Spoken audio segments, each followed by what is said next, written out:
da tua palavra. E aqui está o teu ungido, pastor Inácio, meu Deus. Toma em tuas mãos e usa como canal de bênção para nossas almas, ó Deus querido. E fala conosco aquilo que nós precisamos ouvir, para não errarmos o alvo, mas sim ser edificados, meu Deus, e que o querido Espírito Santo tenha total liberdade de nos convencermos, ó Pai, para fazer a tua obra em nós, papai querido. Cumpra-se a tua palavra na vida dos teus servos, ó Pai, e usa o teu servo poderosamente, é o que nós te pedimos em nome do Senhor Jesus. Aleluia. Glória a Deus. A paz do Senhor, meus amados. Glória a Jesus. Vamos abrir a palavra do Senhor na Isaías capítulo 6. Isaías capítulo 6.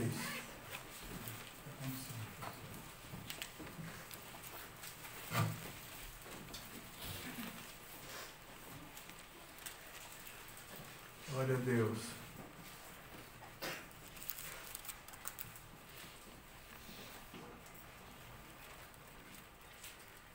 A palavra do Senhor nos mostra algo impressionante que aconteceu com um profeta do Senhor e que nós precisamos também viver algo parecido com aquilo que Deus quer que nós façamos com a nossa vida, com a nossa visão, com a nossa missão na Terra. Cada um de nós tem uma missão. Eu vou mexer nesse som aí. Então, no ano em que morreu o rei Uzias, eu vi o Senhor assentado sobre um alto e sublime trono, e o seu séquito enchia o templo. Serafins estavam acima dele. Cada um tinha 6 asas. Com 2 cobriam o rosto, com 2 cobriam os pés, e com 2 voavam. E clamavam ao Senhor uns aos outros: Santo, Santo, Santo é o Senhor dos exércitos, e os céus estão cheios da sua glória, a terra também. E os umbrais das portas se moveram à voz do que clamava, e a casa se encheu de fumaça. E disse eu: ai de mim que vou perecendo, porque eu sou um homem de lábios impuros, e habito no meio de um povo de impuros lábios, e os meus olhos viram o Rei, o Senhor dos exércitos. Pode sentar, amados. Essa leitura em seguida, nós vimos que Deus purifica os lábios de Isaías. Isaías era um homem que desejava servir a Deus. Ele estava na igreja. Mas a visão dele, ele não enxergava o suficiente para ver a grandeza da obra que Deus tinha colocado diante dele. Muitas vezes nós também estamos assim, irmãos. Nós estamos na igreja, mas nós não enxergamos o que Deus tem reservado para nós.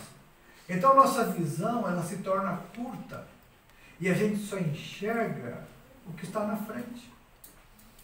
E por não enxergar lá na frente o futuro, porque a gente está muitas vezes tão impedido por muitas coisas ou pessoas que ficam entre nós e Deus, as preocupações, os cuidados da vida, como disse Jesus na parábola do terreno, da terra.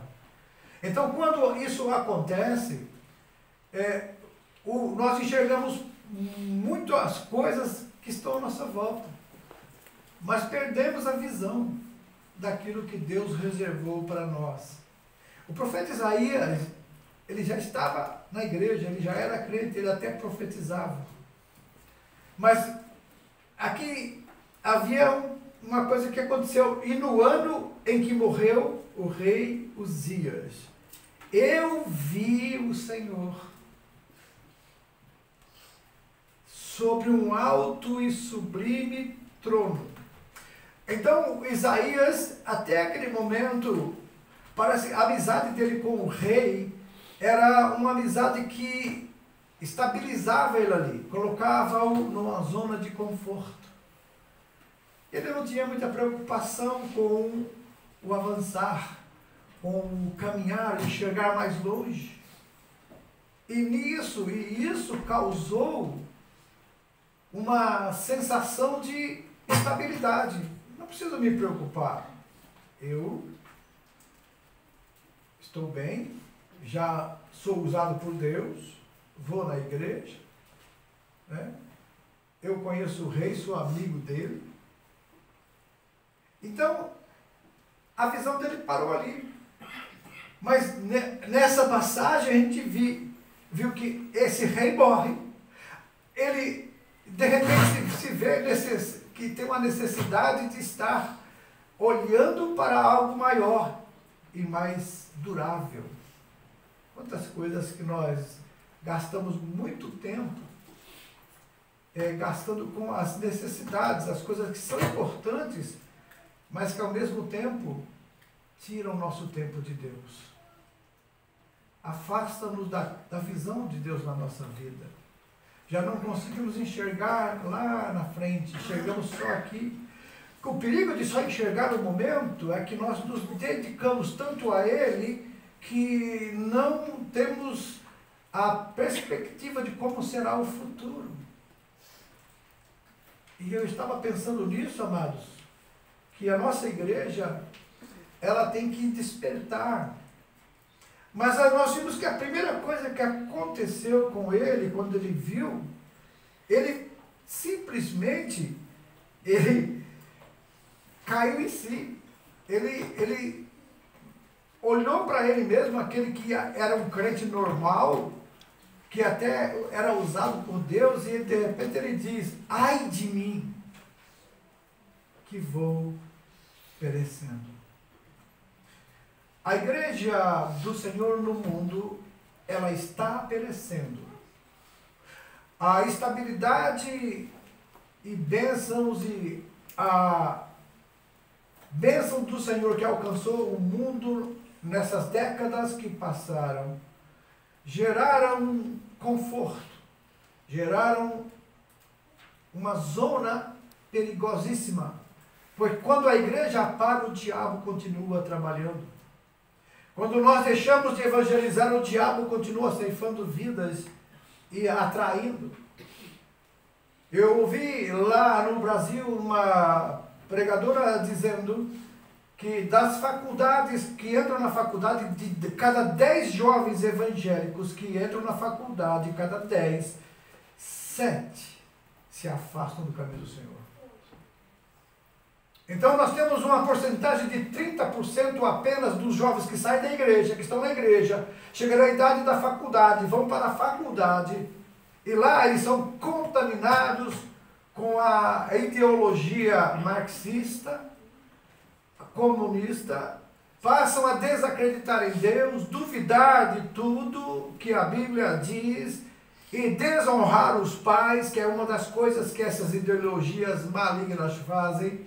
Não honrar mais a família, desrespeitar, não ouvir mais e não quer saber mais de religião, pois agora ele quer viver a sua própria vida, pois ele vê que, segundo os ensinamentos de Marx, até Deus é ruim. E aí, passando a desacreditar, é fácil para o inimigo levá-los para onde ele quer. Mas ainda, é isso que nos deixa mais, pelo menos, confortados, é que Deus ainda tem os seus fiéis. Deus ainda tem aqueles que não se dobram perante esse mundo, essas ideologias. Aqueles que têm uma raiz firmada, e é por isso, amados, que nós, como pais e mães, temos que dar aos nossos filhos, com o esforço que for necessário, com a força que nós pedimos a Deus, para que tenham neles incutido conectados à palavra de Deus ali dentro, mesmo que eles não queiram, não gostem muito, mas eles devem estar na igreja ouvindo a palavra de Deus, porque quando eles crescerem, essas raízes, essas sementes que foram lançadas, criarão raízes e eles então resistirão a tudo que vier. Eu fico triste com os pais que acham que não tem tanta necessidade dos filhos estarem na igreja, porque são crianças, eles não, nem prestam atenção no culto, prestam sim, eles estão ouvindo. Eles podem estar fazendo o que eles tiverem, mas eles estão ouvindo. Se alguém falar alguma coisa errada aqui, eles, não é assim. Pode ter certeza. Mas o importante é que você, como pai e mãe, coloque na mente dele a importância de ele ter contato com Deus. Porque até mesmo nós, como os crentes, muitos de nós aqui não temos essa visão, não temos esse contato com Deus. Nós somos superficiais, amados. Nós estamos tão superficiais que nós aprendemos o evangeliquez, aprendemos a falar, aprendemos a nos emocionar. Mas o que Deus quer ver de nós é o viver. Não é somente na hora do culto, na igreja, lá na fábrica, em todo lugar. Você viver Deus, Deus estar em você. O profeta Isaías estava dessa forma, ele tinha um dom, ele profetizava, ele era profeta, ele falava, ele apontava, ai daquele que chama o mal de bem, ai daquele, ai, ai. Mas quando ele viu Deus, ele disse, ai de mim, que vou perecendo. A primeira coisa, quando nós chegamos perto de Deus, a gente começa a se ver. Aí o defeito dos irmãos começa a desaparecer, porque o nosso aparece tão forte, que a gente não tem nem tem tempo de ficar vendo, ou comentando, ou criticando o defeito dos outros. Quando a gente vê uma pessoa que fala muito dos outros, muito do defeito, é porque ela está longe de Deus. Está distante da presença de Deus. Se afastou, se acomodou, achou uma zona de conforto, um banquinho para sentar na vida espiritual e ficou ali. Ah, está tão gostoso aqui. Porque muitas vezes a vida espiritual nos leva para desertos. A vida espiritual, muitas vezes, para se aproximar de Deus, nos leva para montes e vales. E cansa aí, muitas vezes, há sofrimento, há perigos. Mas esse é o caminho que nos leva a Deus. Então, a renúncia de si mesmo, o negar a si mesmo, é o que aconteceu com Isaías. Ele conseguiu ver a Deus. Ai de mim, que vou perecendo. Porque senão, amado, você vai ver e assistir, e você mesmo vai sentir isso. Você começa a ver defeito nas pessoas, você começa a criticar, você começa a abandonar o que você estava fazendo para Deus por causa de pessoas. E esse é o grande pecado que cometemos. Nós queremos fazer algo para Deus, apresentar algo para o Senhor, e alguém nos decepciona naquilo que nós gostaríamos e como achamos que deveria ser. E aí o que acontece? Você recua. Mas a quem e para quem você e eu trabalhamos? Se é uma pregação, se é um louvor, se é um trabalho, qual é o nosso alvo? Aí alguém falha naquilo que você estava imaginando que deveria ser. Aí você fala, não faço mais, não quero mais, desse jeito não dá. Mas a quem que você está dizendo isso? E sabe, quando eu falo pelo Espírito, Deus repete as palavras que você falou. E eu estou falando pelo Espírito. Porque Deus está olhando para dentro de você, está perguntando, quem há de ir por nós? A quem enviaremos? E é assim que o profeta ouve isso. Ele tinha algo que precisava ser feito. Ele reconheceu. Eu habito no meio de um povo de impuros lábios, e tenho meus lábios impuros. E meus olhos viram o Senhor. E Deus falou, eu vou resolver o teu problema. pegou uma tenaz, um anjo pegou uma tenaz com a brasa viva do altar, tocou nos lábios de Isaías e disse: os teus lábios agora estão purificados. Ele disse: agora a quem eu vou enviar? Quem há de ir por nós? E nesse momento Isaías disse: eu estou aqui, Senhor, envia-me a mim. Então, amados, enquanto nós não permitirmos que a mão de poder tire nosso ego, nosso eu, tudo que nós fizermos vai separar o nosso eu. Se alegrar, esperar elogios, esperar reconhecimento, esperar aplausos. Tudo vai ser assim. Sempre vai ficar na esfera horizontal, no meio de nós. Que grande cantor, que grande pregador, que irmão maravilhoso, que irmã maravilhosa. Isso não resolve. Isso apenas mantém o que o inimigo gosta. A gente contente com a gente mesmo. Nós temos que estar contentes com Deus. Crer e querer a unção do Espírito em nós. Para que ao nos aproximarmos dele, reconheçamos que Isaías ainda não podia ver o que nós vemos hoje pela fé. Porque hoje você e eu temos um novo e vivo caminho aberto que nos dá acesso direto a Deus. A Bíblia diz que quando Jesus, a sua carne foi rasgada na cruz, lá o véu do templo se rasgou de alto a baixo. Aquela cortina que separava o lugar santo do Santíssimo foi rompida e aberta. E o escritor aos Hebreus nos leva a dizer, a reconhecer, olha, a porta está aberta. Agora nós vamos entrar com ousadia, não pela nossa justiça, mas pela de Cristo em nós. Não pelo que nós achamos que podemos entrar porque estamos mais santos, oramos mais, jejuamos mais. Não, porque agora eu reconheci quem eu sou, eu não sou nada, mas Ele é tudo em mim. Para que eu seja reconhecido, para que eu seja cheio do poder e de unção, eu tenho que me aproximar cada vez mais dele. E será automático, quanto mais perto da fonte você está, mais água limpa você vai beber.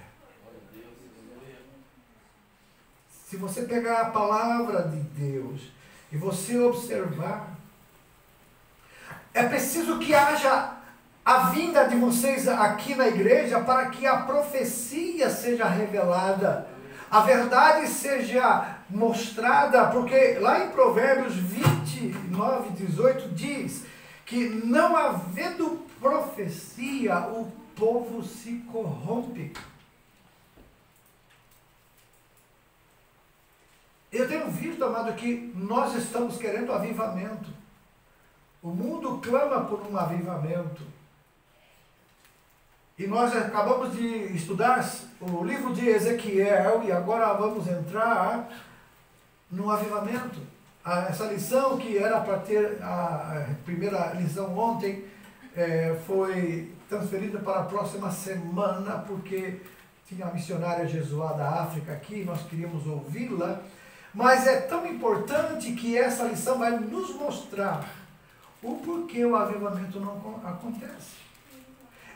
E vai falar individualmente com cada um de nós, para nós entendermos que não espere do outro começar o avivamento. É você que pode ser a faísca que vai incendiar a floresta. Deus, Ele está procurando alguém. Ele falou para Isaías: a quem enviarei? Quem há de ir por nós?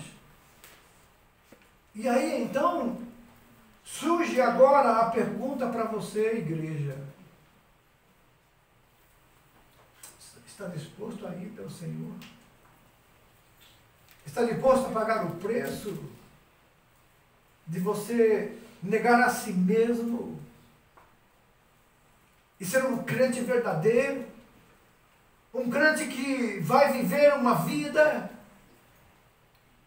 sem aquela dúvida se está salvo ou não, aquele crente que vai viver uma vida alegre porque está servindo a Deus, Aquele crente que vai dizer, vou negar a mim mesmo, isso é, eu vou amortecer o meu eu, o meu ego, os meus membros do meu corpo, eu vou me voltar para Deus e deixar Ele ser o Senhor da minha vida. Aquelas ofensas que você rapidamente se ofendia, se entristecia, vai acabar. O segredo, amados, do crente ser feliz, independente de circunstâncias e pessoas, é ele estar ligado com Deus. Quando você está ligado com Deus, amados, você morre para você mesmo. O seu eu, o seu ego não poderão ser ofendidos nem magoados, sabe por quê? Você está em Deus, é plenitude. Agora, quando você não está dessa forma, você é crente, você é normal, você vem na igreja, você teme a Deus, você ora, você lê a Bíblia, mas leva uma vida tão rasteira espiritualmente, que qualquer coisinha te machuca, qualquer coisinha te ofende. E você acaba deixando de fazer o que você deveria fazer para Deus, porque você está pensando em você mesmo. Paulo disse que ele estava crucificado com Cristo. É verdade, irmão? Ele estava. Ele disse, já não vivo mais, mas eu. Mas quem vive em mim? Essa é a chave. Não adianta procurar outra coisa. Não adianta procurar outra regra, outro caminho. A Bíblia é a palavra de Deus, é poder de Deus para todo aquele que crê. Mas acontece que se a gente ouve essa palavra, mas não pratica, ela não serve de nada para nós. Paulo disse, a palavra que foi pregada a eles não teve efeito porque não foi misturada com a fé daqueles que ouviram. Quer dizer, se a gente ouve a palavra e não acredita que é para nós, não tem efeito. O efeito se faz para cada um. E não se preocupe se alguém sabe, se alguém pensa. O importante é você saber, será que é Deus que está falando? Isso é verdade? Acontece comigo essas coisas? Então é Deus. Porque Ele quer que eu me corrija. Ele quer que eu tenha uns lábios puros. Ele quer que eu, ao abrir a minha boca, seja para abençoar e não para amaldiçoar. Porque uma mesma fonte não pode dar água doce e água salgada. Então você e eu somos fontes, e do nosso interior devem fluir rios de água viva. Que tipo de água está saindo dos nossos lábios? Que tipo de palavras temos proferido para abençoar ou para amaldiçoar? Para falar o bem ou para caluniar? Para apontar as virtudes ou apontar os defeitos das pessoas? Irmãos, se a gente procurar as virtudes das pessoas, não é tão fácil como achar os erros.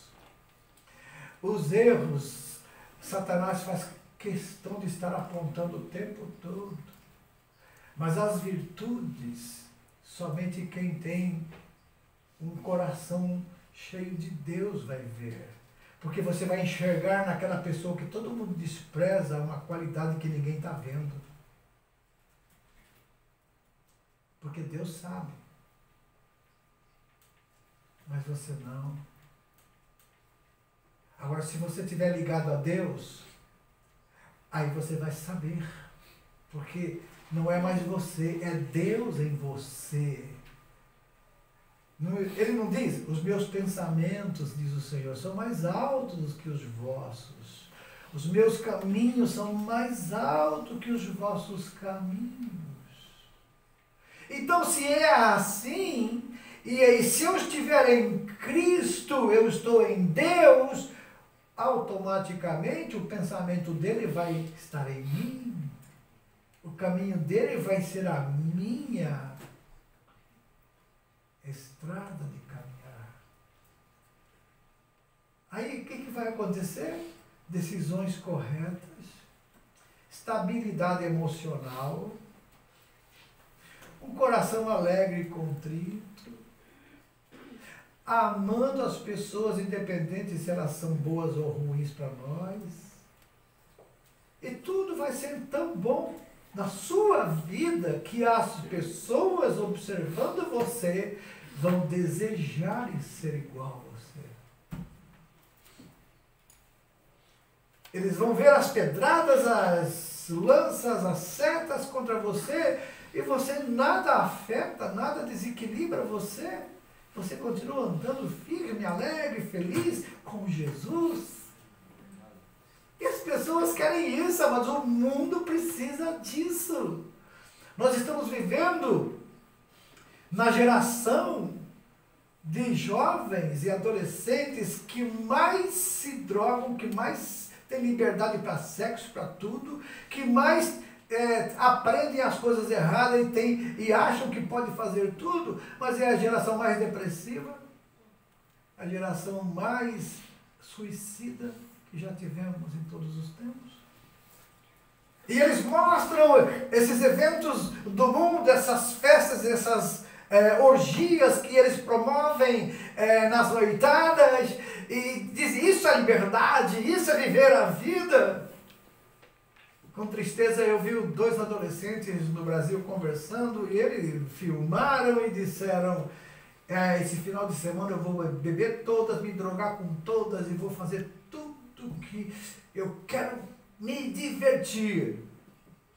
Alguns deles já estão no cemitério, para a tristeza dos pais, porque não souberam dosar a liberdade que eles tinham. Em vez de liberdade, o que chamam de liberdade é libertinagem.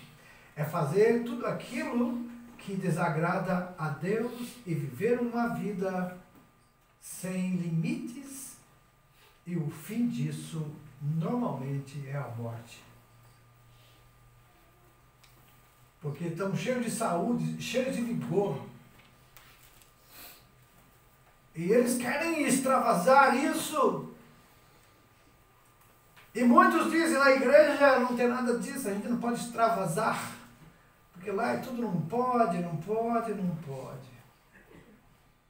Esses jovens, esses têm a verdadeira felicidade.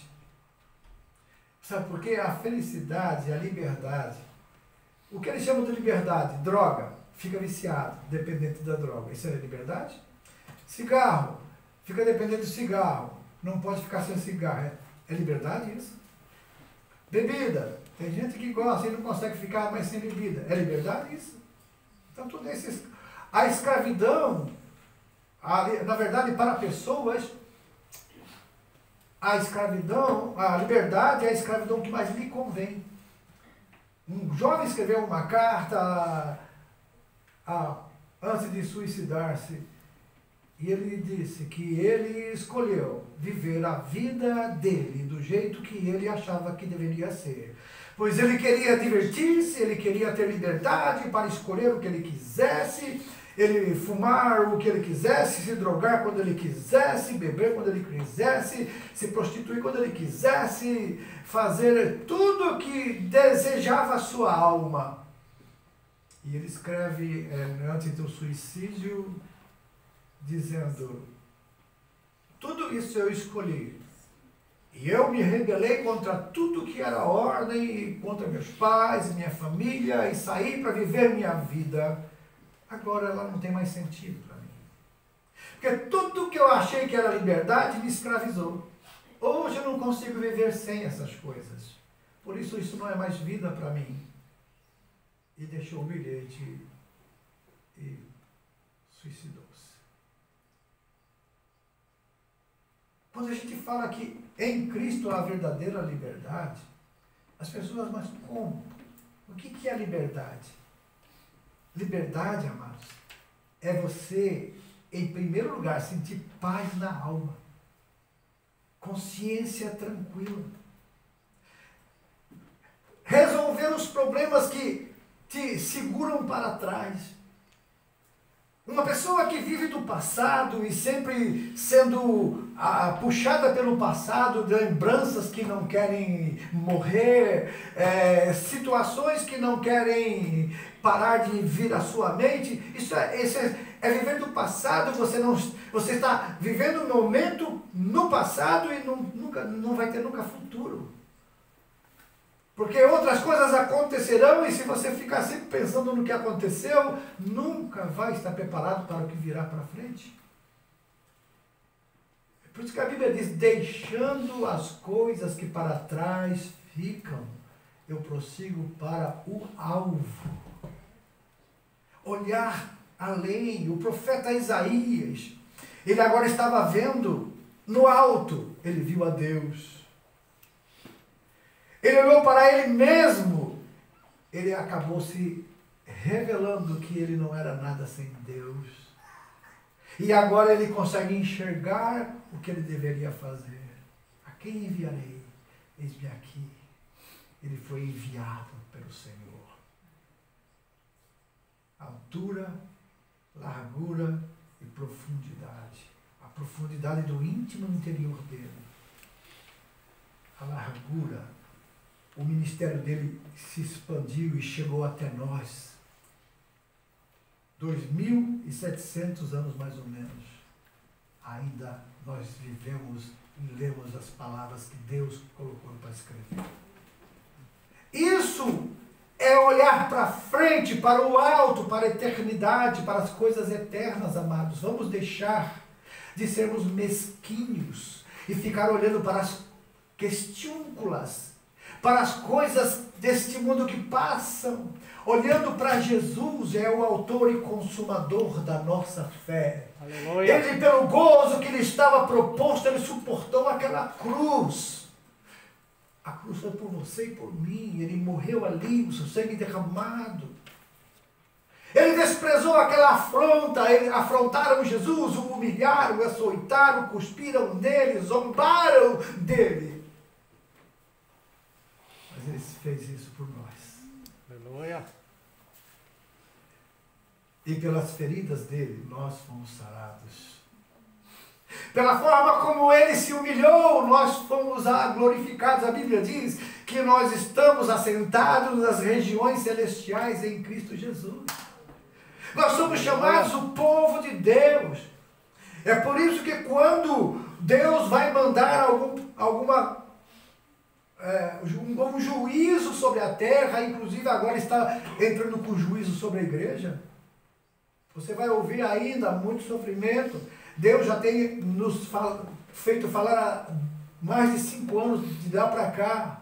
A igreja se desvanecendo, a igreja se acomodando, recuando, o pecado entrando na igreja, os costumes do mundo e as coisas do mundo entrando na igreja, as diversões que o mundo tem, a igreja trazendo para dentro dela, mudando até mesmo a forma dos prédios, que isso eu não tenho nada a ver com isso, nem também contra, mas mudando para tornar um ambiente como se fosse um lugar não de culto, mas um lugar de danças, de festa, de alegria.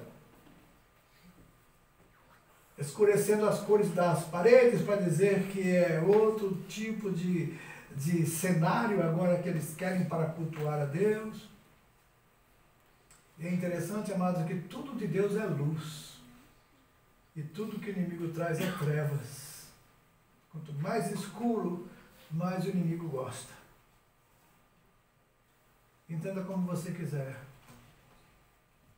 Mas o coração rebelde ele não vai aceitar. Mas um coração quebrantado e contrito, esse aceitará e Deus não rejeitará. Você vai ver crentes sendo rejeitados por Deus. Eles não vão mais suportar a doutrina. Eles não vão mais querer estar ouvindo a palavra. Eles vão procurar os mestres que falam aquilo que eles querem ouvir. Por isso a internet está aí à disposição. E eles vão se afastando de Deus, da igreja, dos irmãos, e vão ficando isolados. Porque eles vão achar sempre que estão contra ele, que não são a favor, que não gostam, que tem alguma... Irmãos, o pecado é assim, o pecado vai tirando a gente da santidade. E ele vai levando você a achar que tudo aquilo que você diz é pecado, que você diz, não é bem assim, pode ser diferente, não é dessa forma. E aí então você vai entrando cada vez mais nesses buracos, infelizmente. Vai chegar uma hora que o inimigo vai ter tantas correntes presas nesse crente, que ele vai preferir se acomodar diante do seu algoz, que vai destruí-lo, do que lutar para voltar ao primeiro amor na sua vida. Que o pecado é forte. E sem Cristo a gente não resiste a ele. Quando você deixa alimentar um desejo errado no coração, com certeza Satanás vai alimentar aquilo ali. E quanto mais você dá abertura para ele, mais você vai sentir a vontade de pecar, de fazer a coisa errada. E quando você percebe, você pensa que é você que está querendo, é você que está pensando, é ele que está lançando. E quando a pessoa já cai no pecado, ela fala, ai meu Deus, e agora? Aí, quando o inimigo joga você no pecado, ele sai fora agora, porque agora você vai clamar, vai chorar, vai gritar, ele sai fora e fica lá rindo de você. E você vai clamar a Deus, a buscar o Senhor. E quando você fizer isso, segundo Crônicas 7, que é a primeira lição que nós vamos estudar, segundo Crônicas 7, 13 e 14. Deus disse, se eu trouxer juízo sobre a terra, se eu fizer aquilo que, sabe, Deus vai ter que fazer isso. Porque Deus não convive com a iniquidade, com o adultério, com a prostituição, com os jovens se relacionando fisicamente, sexualmente, com adultério na igreja, no meio do povo, com pessoas se prostituindo de várias formas, inclusive com filmes pornográficos. Deus não vai aceitar isso. Ele vai trazer juízo, e quando vier o juízo não adianta correr, não adianta buscar outro lugar. O juízo vai acompanhar aonde a gente for.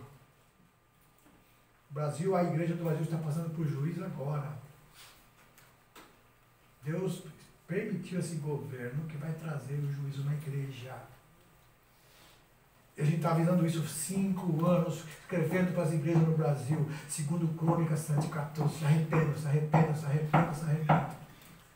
Eu sou apenas um, pequenininho dos profetas que Deus tem usado para avisar. Eu sempre aviso a nossa igreja que também, cuidado com o que você pensa, com o que você aceita na sua mente. Porque Satanás é astuto. Ele faz como que você veja que aquilo ali é bom, que aquilo ali tem que ser desse jeito. E você aceitando, ele vai sedimentando e acrescentando, daqui a pouco você está preso naquilo, acorrentado. Como eu falei, espiritualmente vendo, amados, Satanás vai colocando uma correntinha aqui, outra correntinha ali, você fala, mas ainda estou livre ainda. Aí coloca no pé, você fala, também ainda estou livre, ainda posso andar ainda. Daqui a pouco ele coloca a mão no pescoço e você vai indo no caminho que ele vai indicando. Daí a pouco ele chega perto de algum lugar que seja um poste, um lugar de amarrar, aí começa a colocar os cadeados na corrente. Aí a pessoa já não consegue mais nem ir, nem voltar, só fica girando em torno daquilo. A vida da pessoa acaba e ela agora pode ser exterminada. O inimigo está totalmente no domínio da vida dela. Agora, como é que a gente faz para cortar essas correntes? Somente o sangue de Jesus. Somente a misericórdia dele. E é por isso que ele diz, clama a mim, e eu te responderei. Clamar ao Senhor, está na hora. Eu tenho clamado a Deus, pelo meu ministério, pela minha vida e por vocês, ao qual Deus colocou sobre a minha responsabilidade de entregar a Jesus um rebanho sadio. E para isso eu tenho que curar as doenças. E muitas vezes o remédio às vezes é dolorido. Dói. Né? Quem já tomou benzetacil aqui sabe o que é doer.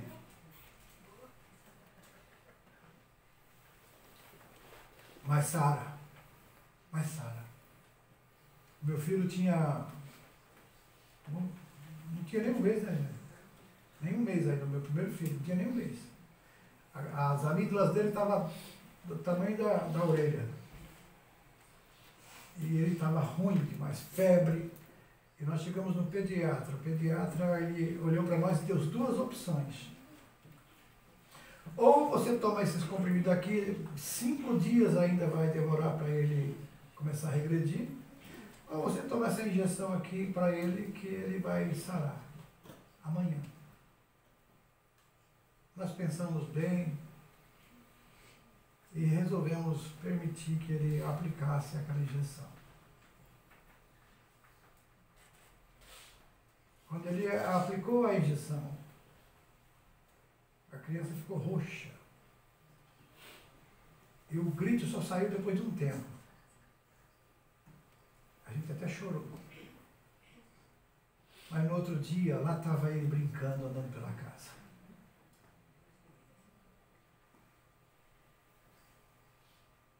Andando não, né? Se esperneando, né? Ah, já foi menos de um mês, já está andando.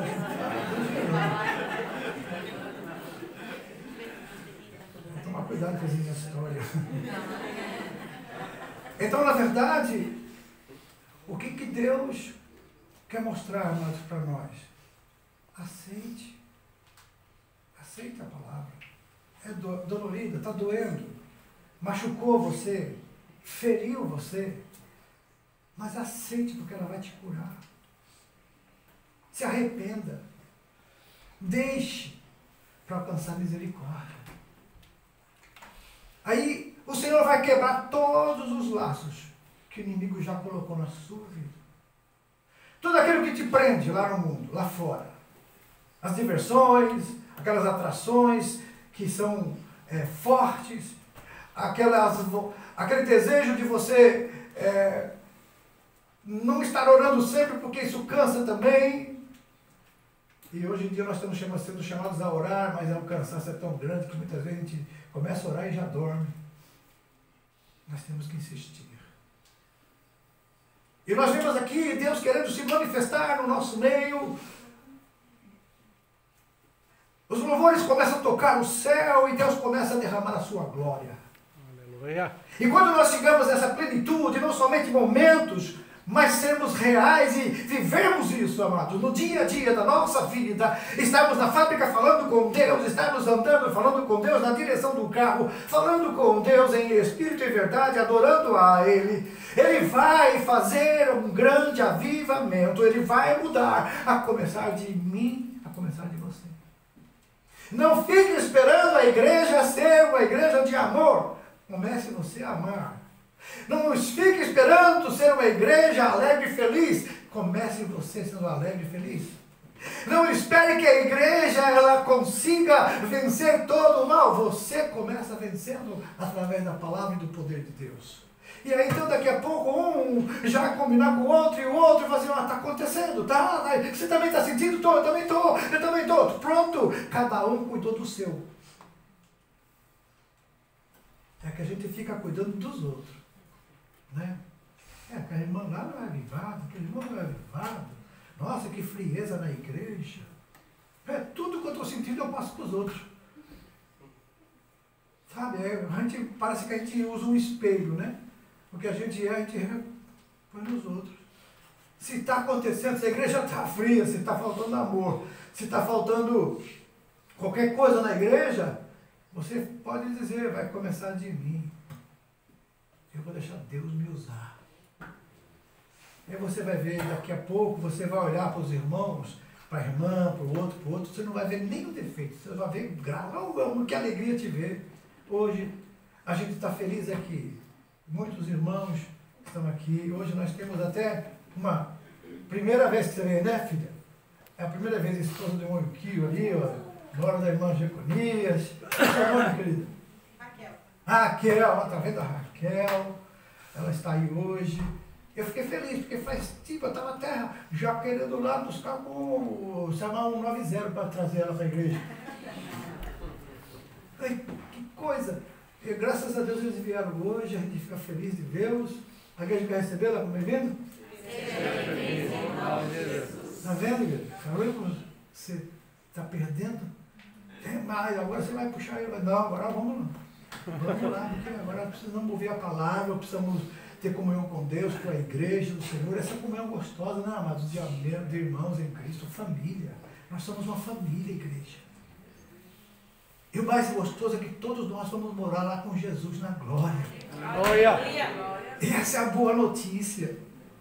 Embora o mundo esteja aí, mas o mundo e a condenação para o mundo não é para você e para mim.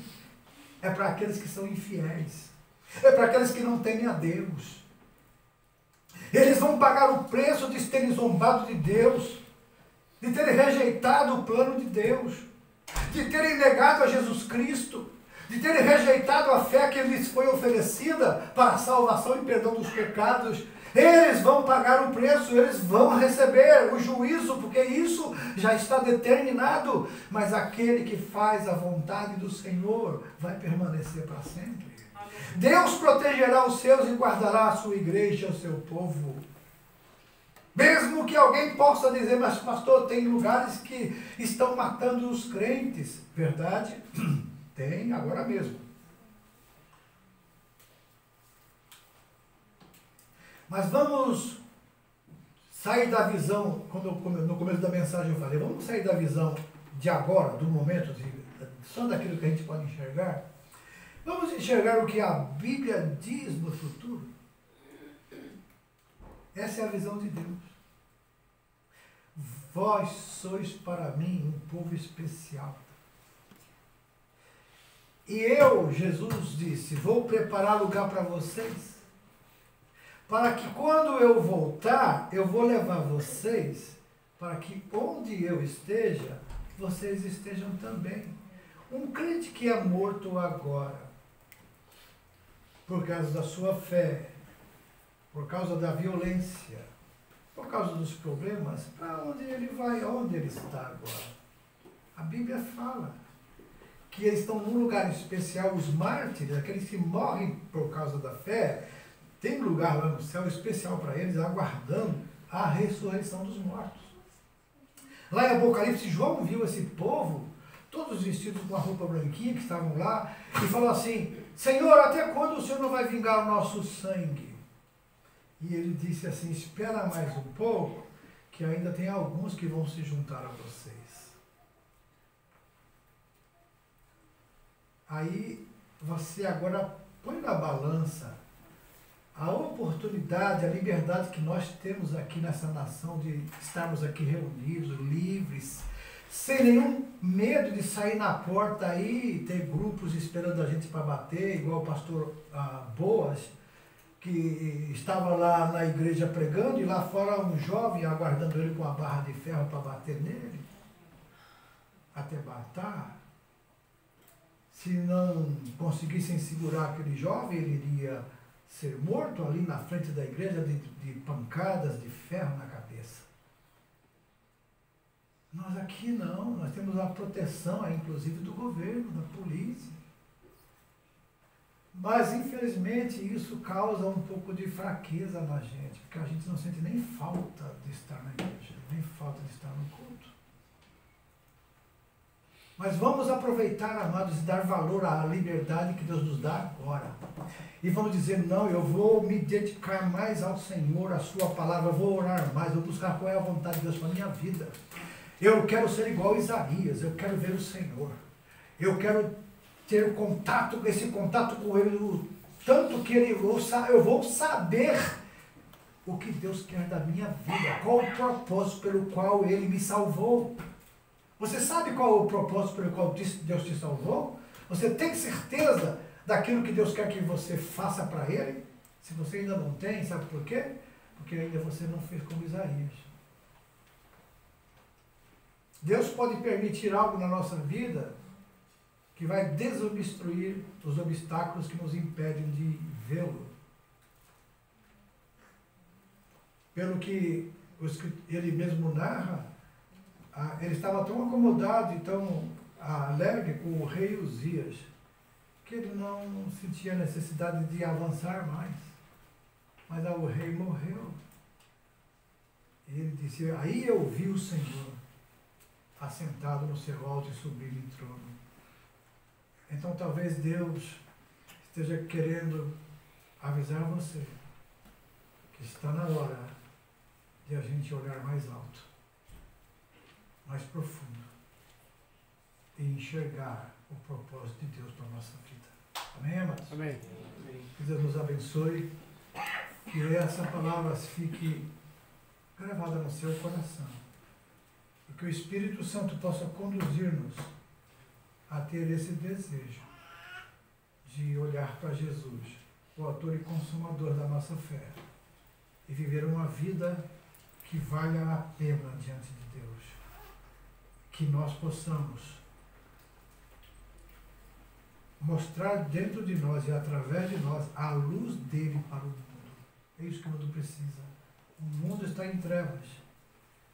E parte dessas trevas está querendo entrar na igreja, tirando a visão dos irmãos, não deixando enxergar o que está aí na frente. E o Senhor está alertando, olha, não brinque. A qualquer momento, de uma hora para outra, tudo pode se acabar. Mas para nós que tememos ao Senhor, nascerá o sol da justiça. Vamos ficar em pé, por favor.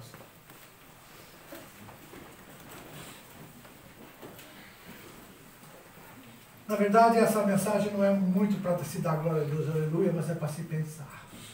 Para você meditar nela, levar ela no coração e dizer, Senhor, me ajuda, eu quero fazer parte dessa grande comissão, desse novo momento na vida do mundo, onde eu faço parte ainda, nós fazemos parte, é a tua igreja. Eu não quero ser daqueles que desistiram, que voltaram para trás. Eu quero ser daqueles que olham para frente e para o alto, olham para Jesus. Nesse momento, coloque sua vida diante de Deus. E julgue a você mesmo. Cada um se julga a si mesmo e diga, Senhor, qual é a minha parte? O que o Senhor deseja de mim? E faz de mim aquilo que o Senhor deseja. E você não vai se arrepender. Deus, Ele tem propósitos eternos para você e para mim. Tem coisas que só Deus pode fazer, mas tem coisas que só você pode fazer. Deus diz assim, faça que eu te ajudarei. Eu não tenho força, pastor. Eu começo, mas depois desisto. Pois é, faça, mas deixa Deus te ajudar. Não faça sozinho que você não consegue. A jornada espiritual, ela é muitas vezes perigosa para muitos, porque ela leva você a lugares que você terá que ter a luz de Deus para iluminar o caminho, que serão de trevas. Haverá lugares e locais que o inimigo vai colocar dificuldades na sua vida, que você vai ver que é intransponível, mas Deus vai dizer para você, confia em mim. Na frente de Moisés e do povo estava um mar. Atrás o exército de Faraó vindo com fúria para destruí-los. E Moisés olhou e falou com Deus, e Deus disse, que você tem na mão, Moisés? Disse, tem uma vara, Senhor. Pois é, bate com ela na água. E Moisés bateu com a vara na água, o mar se abriu. E o povo passou de pé junto, de pé seco dentro daquele mar. E quando chegou do outro lado, eles perceberam uma coisa, o inimigo também estava entrando pelo caminho que Deus preparou para eles. E o inimigo ia atravessar e ia pegar eles do outro lado.